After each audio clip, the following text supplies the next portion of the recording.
sa tanang manag-uyab. Sa tanang manag-uyab diha, ayaw iin inyong relasyon sa gamay nga rason. Kay ug buot hunaon, makita ra nag solusyon para inyong relasyon maghangtod sa dayon.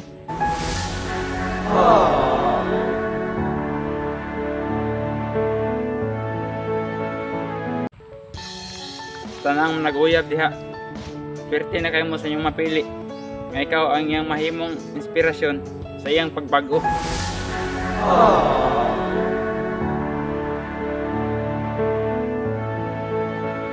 Sa tanang manag-uyab diha, ayaw ibaylo ang lalaki nga bisag kapila pa nimo awayon, ikaw ra gyapon ang kaya niya pilion.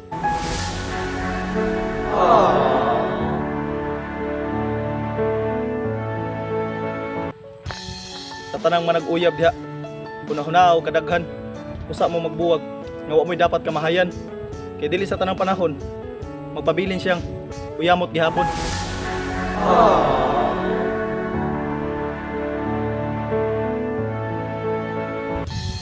Sa tanang manag-uyab diha, ayaw ka balaka og di ka ipanghambog siyang amiga. Kay ang gugma nga gihatag niya sa imuha, dili ka ipanghambog ra ka ug unsay naa sa imuha.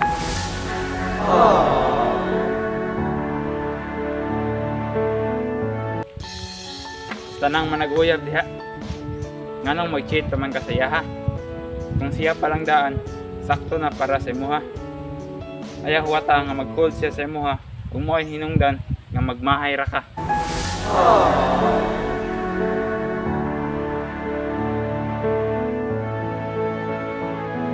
Sa tanang manag-uyab diha, ipakita og ipapel nimo sa iha kung unsa nimo siya kahigugma. Kay dili sa tanang panahon siya magstay sa imuha.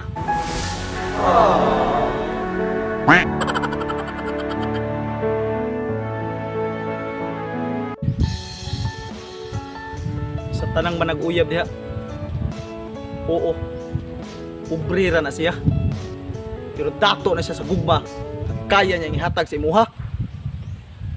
Bawi ra.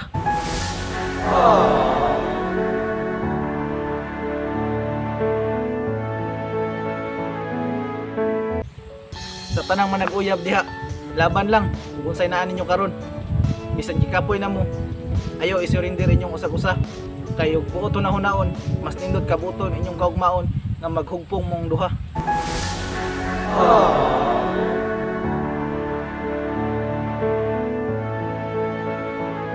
Tanang manag-uyab diha, ay mo kabalaka og namoy sayop sa usag-usa.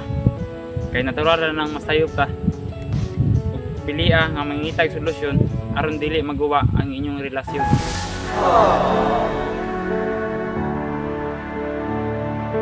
Sa tanang manag-uyab diha, higugmaa siya. For better and for worse, till death do us part. Baliw kaya niya eh. Sa tanang manag-uyab diha, moabot ang time nga kapuyon ka sa inyong relasyon. Pero ayaw gimo ang rason, imong i-give up dayon.